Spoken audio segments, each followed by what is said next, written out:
Sir Kannan Gopalakrishnan. He was working as a senior architect at Engineering Design Research Centre, L&T Construction, India's largest construction company. He's also worked on projects ranging from institutional buildings to international airports, apartment complexes to aircraft hangars.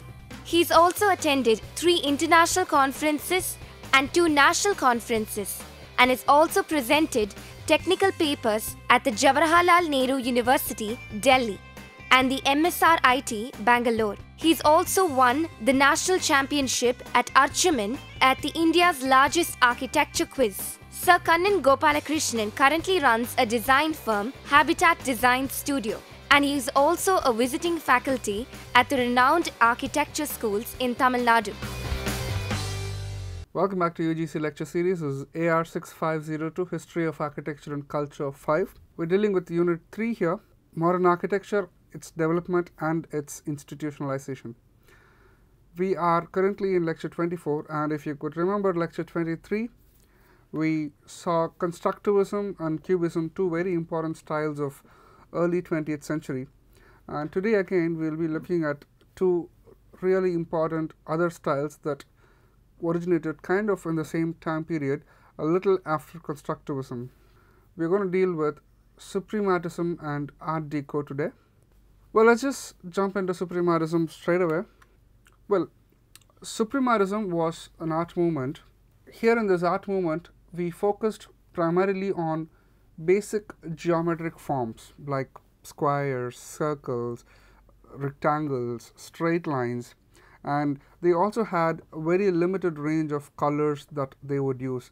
They stuck primarily to the first primary colors plus the black and white, and the occasional purple and occasional other colors that they use very, very sparingly. So, Suprematism, geometric forms, basic shapes, basic colors. They create the art movement only with these things available to them. In 1913, right before the World War I, this style was found by Kazimir Malevich in Russia, and in 1915, Malevich conducted an exhibition at St. Petersburg. He exhibited 36 different works of similar style, which he did in this suprematist style. A few of his paintings are things that you can see on the screen here. His famous painting, if you look at the painting on the left, you can see that he has used basic shapes such as rectangles, trapeziums, straight lines, and look at the limited use of color, greens, blues, yellow, red, just 5-6 colors maximum. This is another art which he had done. Here, this is very important because we should note the fact that he has used only one shape in the entire painting. This is one white field which has a brown circle. That is all that he had done, and that clearly described Suprematism in a single painting for you.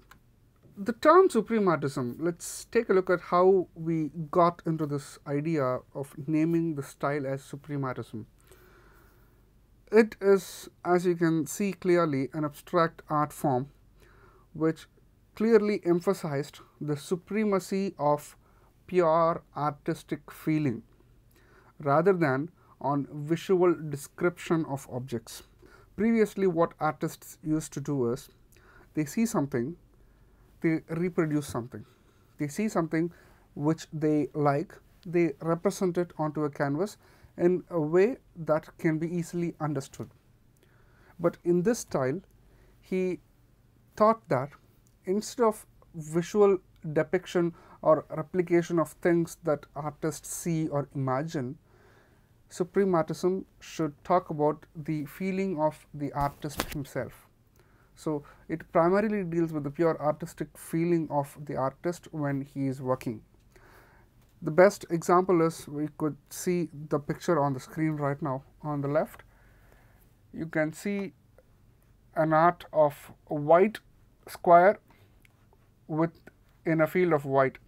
You can see white color background with a diagonal slightly tilted square of again white on the thing. Why is this painting important? Because it is in this kind of a painting where you can actually tell that, see, the painting is not important as the painter's artistic feel itself.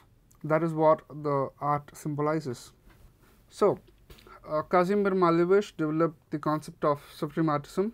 He was already an established painter. He already had created a lot of paintings, so which clearly meant that when he was going to propose something, people are bound to like it. So that is how he could take such a bold step of introducing suprematism to the then crowd. The proliferation of new artistic forms in painting, in poetry and theatre, it was all very interesting thing of as a revival of the traditional Russian folk culture. So that is something which they got in. It created a very fertile environment. In that kind of culture, Kazimir Malevich was able to put his suprematist thought, which is kind of a modern thought, into that fertile area, because these people were already prolific in their artistic forms such as painting, art, poetry, theatre. They were all doing really well. In that scene, Malevich introduces suprematism in Russia, St. Petersburg. What he also did was, instead of just merely creating a style and says, okay, this is my style and this is what we do, he created a set of syntax and grammar based on fundamental geometric forms. He said, okay, we use fundamental geometric shapes. In particular, we use the square and circle for most of the form.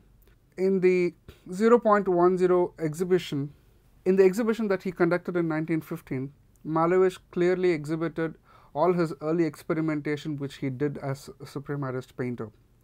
And since he had placed more than 30 of his paintings, few of them were early experiments with suprematist art.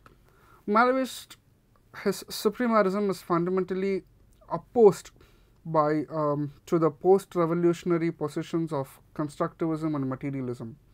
See, here constructivism primarily dealt with utilitarian objects, where the constructivist people thought that the art form should be put to some kind of an use.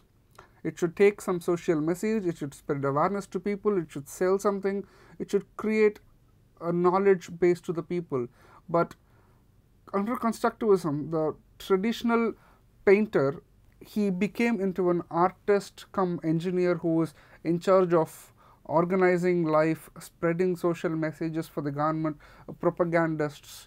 So this was the post-revolutionary condition of art in that particular area, whereas Malevich introduced suprematism, which was totally against it, because he said, no, art doesn't need to spread social messages. Art need to spread an artist's pure artistic feeling itself. So that is where suprematism differed from the existing context of constructivism. Here are 2-3 pictures of art, suprematist art, which originated in those times. Here on the left hand side picture, you can see a cube done primarily in black, white and grey. You can see lines made of red and blue with a grid-like floor pattern, neutral background. Again, circles, triangles, rectangles, straight lines, very limited shapes, very limited colors. Malevich says that art no longer cares to serve the state or religion. It no longer wishes to illustrate the history of manners. It wants to have nothing further to do with the object.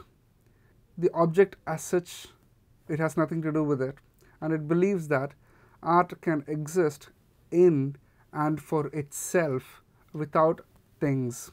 He says that an art needs the feeling of the artist. It needs the mind of the artist.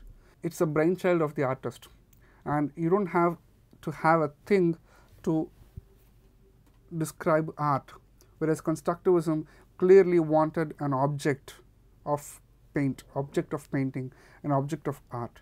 Suprematism did not deal with an object, it dealt with the artist's pure feeling. Next, we should move on to another important style in that particular period, the Art Deco. Why Art Deco is important, we will learn in the upcoming slides, but you should also note here that Art Deco is not in the prescribed syllabus. In the prescribed syllabus, this particular time period is clearly just skipped, and we always move to the next time period, which is the de-still movement.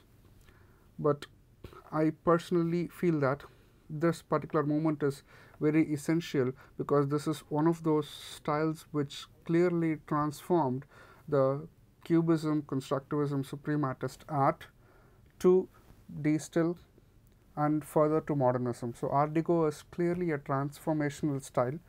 You will be seeing a lot of those in upcoming slides here. First, on the outset, to tell you what Art Deco is, it's a style of visual arts, architecture, design that appeared in France right before World War I. Just when Suprematism was getting started in Russia, Art Deco was surfacing in France.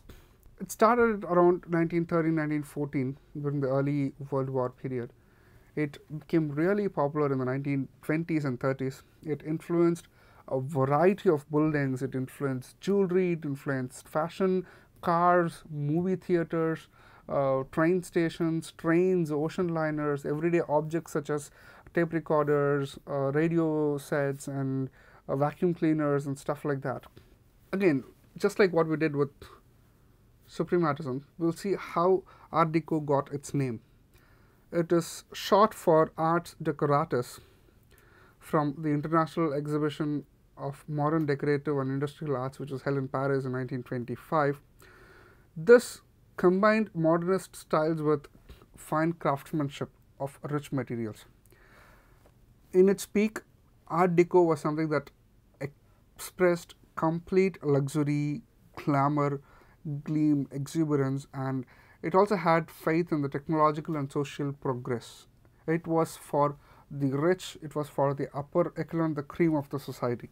Here is an Art Deco sculpture that you can see here, and on the left hand side picture you can see the famous Rex Theatre, which was done in Art Deco style.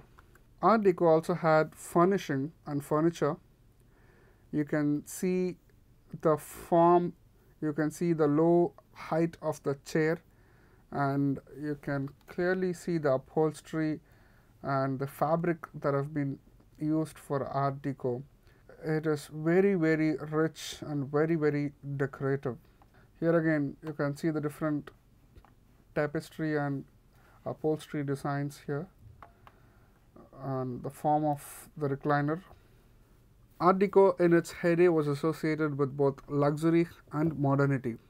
On one hand, it had very expensive materials. On the other hand, it had exquisite craftsmanship. They put these two together to create modernistic form, and that is when Art Deco style came about. In Art Deco, nothing was cheap. Pieces of furniture had ivory, silver inlays in it. Pieces of Art Deco jewelry combined diamonds with platinum, jade, and other precious materials and stones. Style was used to decorate the first class salons of ocean liners, deluxe trains, skyscrapers, lobbies of skyscrapers, lifts. This style was about flamboyance all the time. Although after the Great Depression, the style became a little more sober because there wasn't much money to be spent on decorative lavishness. So this is the International Exhibition of Modern Decorative and Industrial Arts, which was held in Paris in 1925. You can take a look at the structures which look a lot like Art Deco buildings, early Art Deco.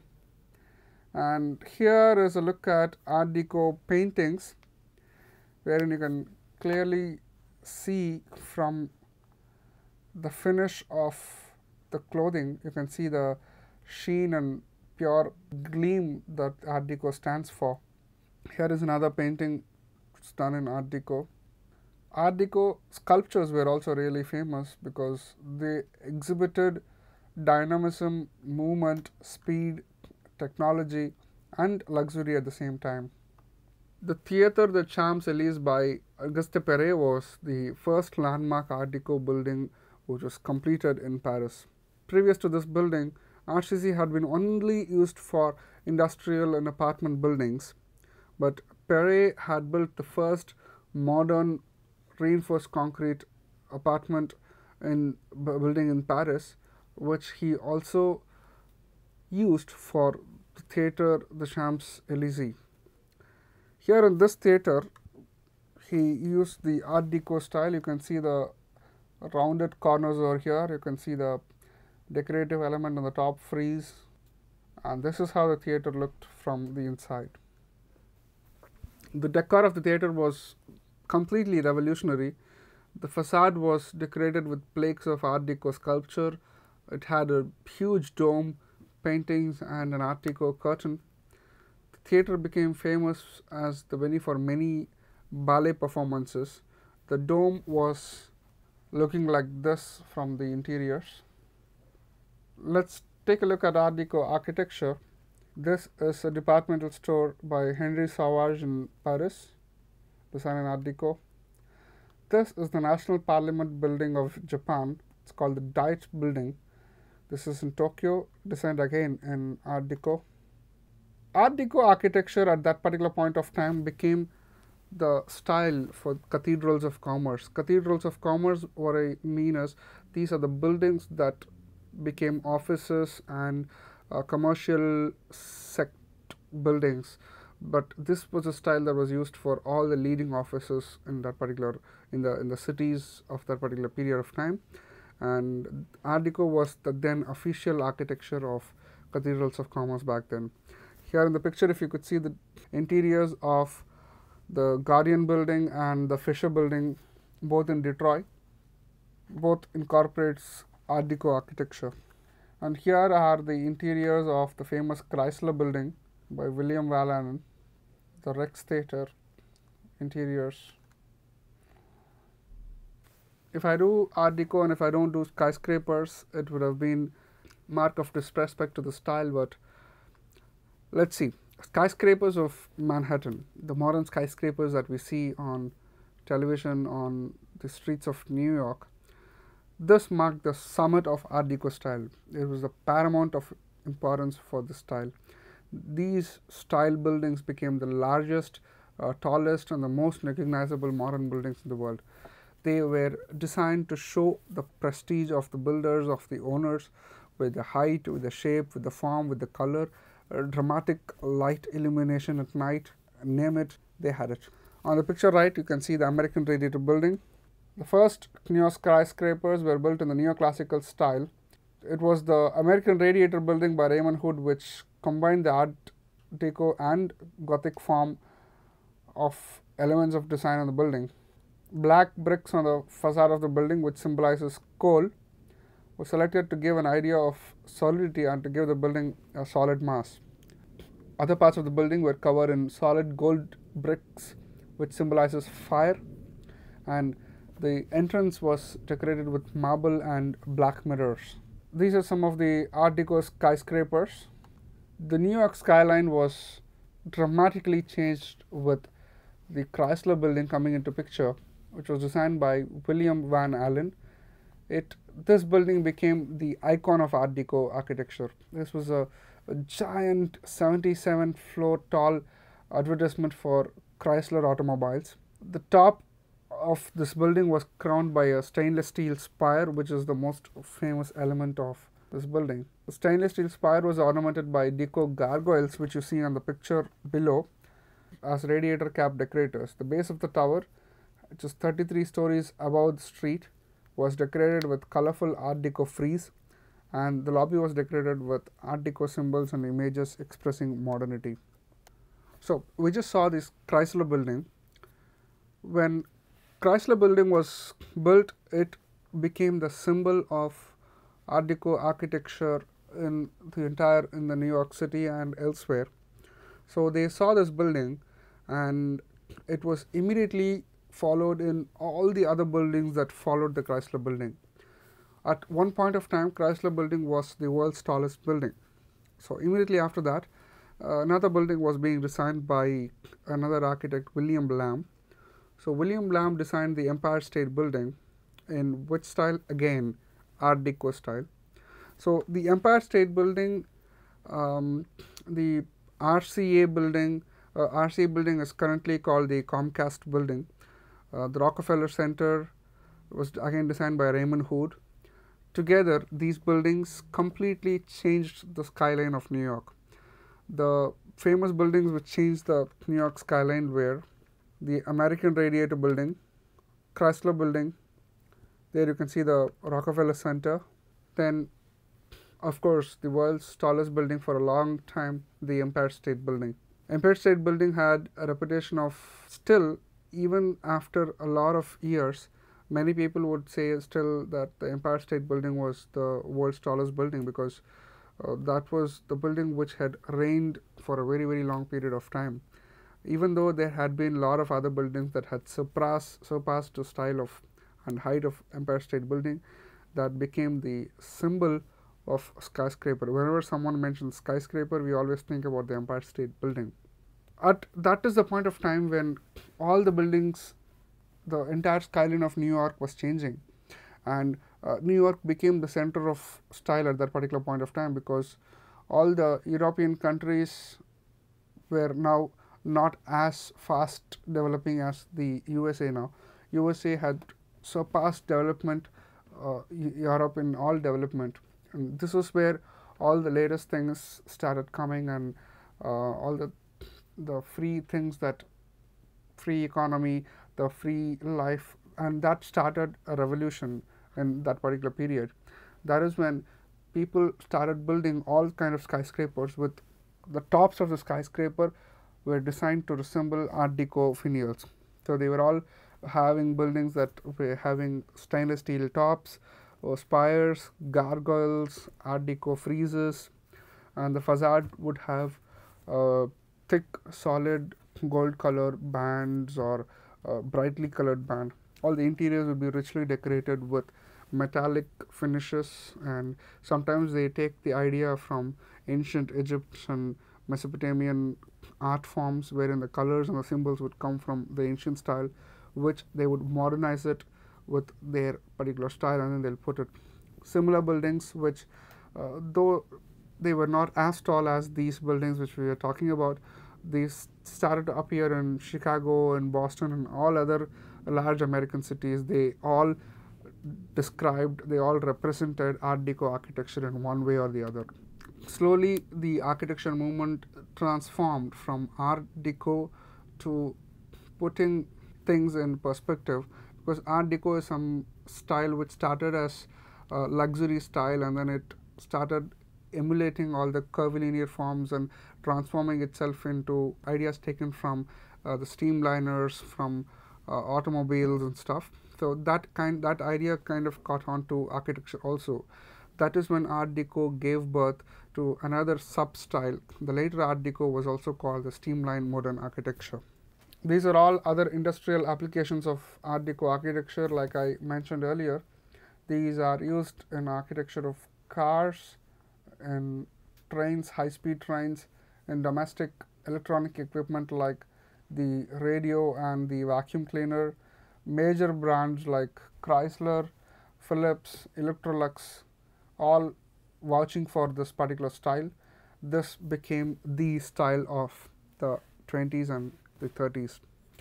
This proved as a pivotal point of transition from the early modern architecture to the modern architecture, which became the international style in Europe and everywhere else. So with this, we come to an end of this particular session. We'll quickly take a look at what we saw in this episode. We understood the concept of suprematism and Art Deco. We understood the values and various forms of suprematist art and idea. We understood various forms of Art Deco art and architecture. We understood the different kinds of fields in which Art Deco had extended its influence in. With this, you should be able to answer the following questions which are going to appear on your screen right now. What is suprematism? Explained with an example. Who were the key proponents of suprematist style? What is Art Deco and why did it originate? Discuss the various fields in which Art Deco was prevalent at its peak. Explain the skyscrapers built in Art Deco style and the influence it had on the American architecture.